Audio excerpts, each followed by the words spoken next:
Hi, magandang gabi sa inyo mga kasawi. Kamusta na po kayong lahat? Naway nasa mabuti kayong kalagayan at mag-iingat kayo palagi mga kasawi.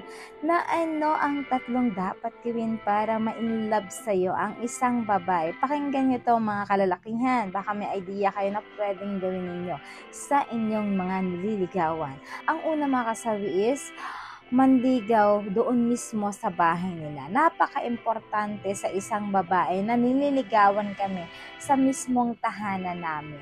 Yung bang hindi kami matatawag na easy to get kapag ka ang babae ay nililigawan sa loob ng tahanan nila, sa bahay nila mismo, at syempre humingi ka ng presensya sa kanyang magulang na nililigawan mo siya kasi nga kapag ka ganito ang ginawa ng isang lalaki ay nakaka-inlove ito at talaga namang mapapayas mo ang isang babae kapag ka ganito yung iyong ginawa mga kasawi.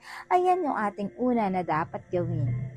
Ang pangalawa mga kasawi is pagsilbihan mo ang magulang niya. For example mga kasawi, kapag si tatay nag-iigib, ayan, pwede mong sabihin sa tatay niya na, Tito, pwede po ba na ako na lang po magdala ng galon or mag-iigib? Kapag ang nanay naman niya ay nagdadala ng mga kung ano-ano, pwede na ikaw na yung magsabi sa kanya na, Tita, pwede na po ako yung magdala papunta sa bahay niyo.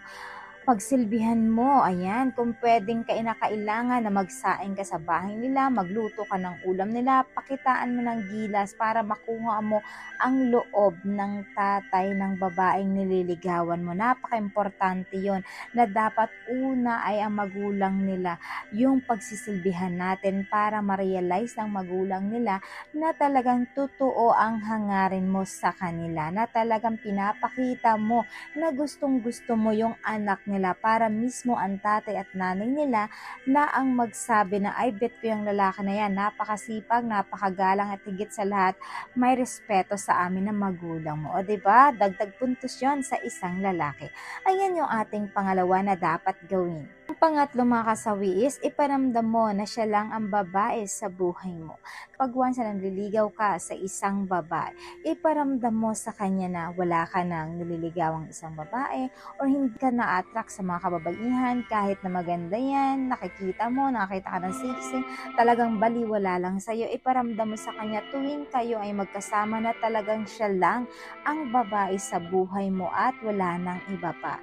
Kasi kapag once na naramdaman ng isang babae na talagang siya lang sa puso mo, sa buhay mo, hindi na kami magdadalawang isip na talagang sagutin ka. Kasi sa aming mga babae, napakasarap sa pakiramdam na mararamdaman namin na mahal kami at iparamdam niyo sa amin na kami lang ang babae sa buhay niyo, mga kasawi. Ayan yung ating pangatlo na dapat gawin. At syempre, hindi mawawala yung advice sa topic nito. Lagi niyong tatandaan sa mga kalalakihan, kapag kayo ay nanligaw sa isang babae, siguraduhin ninyo na talagang ang babae ay mahal na mahal nyo at handa nyong panagutan kung ano man ang mangyayari sa inyong dalawa. Hindi lang kayo makikipaglaro sa kanila. Kailangan kapag ka nag-decide ka sa sarili mo na umakyat ka ng bahay, ay talagang eto na yung babaeng mamahalin mo panghabang buhay.